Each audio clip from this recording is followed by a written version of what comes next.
a little specific about the minority vote bank itself, I'd like to probe you on the reasons to why the Muslim minority has by and large fallen behind in the education index, in quality of life, in jobs. Hardly a 15% get to secondary higher education. What's the reason? It's not as if the minority is lacking representation, and overwhelmingly the minority also votes for the Congress. So what has the Congress really done for the minorities? All right. Asaduddin Owaisi was here a little earlier. He basically slammed the Congress, saying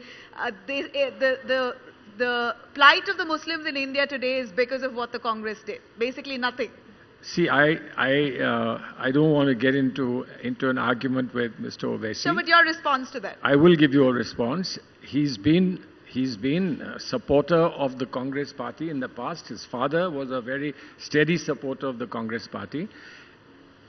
And it isn't that you don't pay a price, that we don't pay a price for getting their support when and if we did get that support. But to cry over minorities, particularly Muslim minorities, not having something that they are entitled to and deserve in a democratic setup, is exactly why we went into the Rangnath Commission report and the Sachar Commission report. And of course, the reports only significantly established the facts as they stood, putting minorities, Muslims, far behind Dalits in terms of development and so on. But that happened because at partition, we took a very specific decision, this nation took, including minorities supporting it, that we will not look for affirmative action independent of what the constitutional provisions provide, which is that if you are educationally and socially backward, you will get affirmative action, not otherwise. Now, all Muslims are not socially and economically backward and socially and educationally backward, but in this state, your state of Telangana, there is a reservation for Muslims who are backward socially and educationally. And it's done wonders for them. But people think that this is a reservation for Muslims. This is not a reservation for Muslims. This is a reservation for a category of people who have a right to reservation under the Constitution, Article 14, 15 and 16. Right. And therefore, the model of Telangana, if this was to be followed elsewhere, maybe we will have the same results as Telangana will have. If the Sachar Committee report is followed honestly and sincerely, maybe we will have a different situation than the one that you described today. But this is not to be done for Muslims alone. It is to be done for Muslims as part of society, and therefore all backwards defined by the same measure, who will get affirmative action will include affirmative action for Muslims as well. Of course, in Bihar, for instance, there is a backward and there is an extreme backward segment. So that many people get covered in the extreme backward segment. You don't have to look for specific communities like Muslims or Parsis or anybody else. So, it's unfortunate that we've come down to believe that as long as there's peace and harmony in a Muslim neighborhood, the Muslims are fine. I mean, they're good. As long as peace prevails, we're good.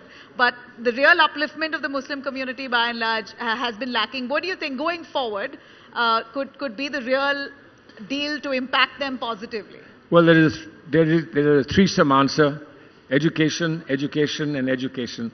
And I congratulate the states of below the Vindhyachal, all the southern states, including Andhra Pradesh and Telangana, Karnataka, Kerala, Maharashtra, and Tamil Nadu, that they have provided educational institutions galore.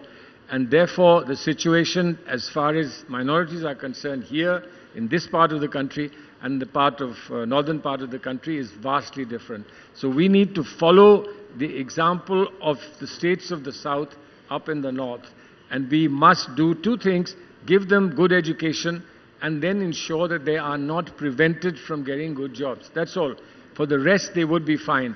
But let me just say one thing. It will be important for any community, including the Muslim community, to take decisions that are enlightened for themselves, right? By by spreading themselves into smaller parties, they destroyed their ability to negotiate a good deal for themselves and democracy. So are you indirectly saying that all Muslims must vote for the Congress? I'm saying, please apply your mind, see who can deliver, see what the record of the past is, see what has happened in this country. Salman Owaisi says it's the Congress that allowed for Babri Masjid demolition, so okay, there's no moral right to speak. Let me just first make it very clear. I've written a book on Babri Sunrise Masjid, over Ayodhya. and it's called Sunrise over Ayodhya, very specifically sunrise, not sunset. Because I do believe for our national integrity in this country, we needed a huge attempt to try and bring communities together. Now, you can argue about whether the Supreme Court has done it legally or extra-legally, etc., but the Supreme Court has done it. We forget that the Supreme Court didn't simply say, build a temple for yourself here, but it also said, build within the parameters of the municipal limits, build yourself a mosque as well. So, cheek by jowl, there would have been a mosque and a temple. It so happens that the Waqf board agreed to taking land some 20 kilometers away, but somewhere near Ayodhya. So if this country can come to peace eternally by settling a mandir and a masjid issue, and the Supreme Court nudges it in the manner in which it is done so, what is wrong with that?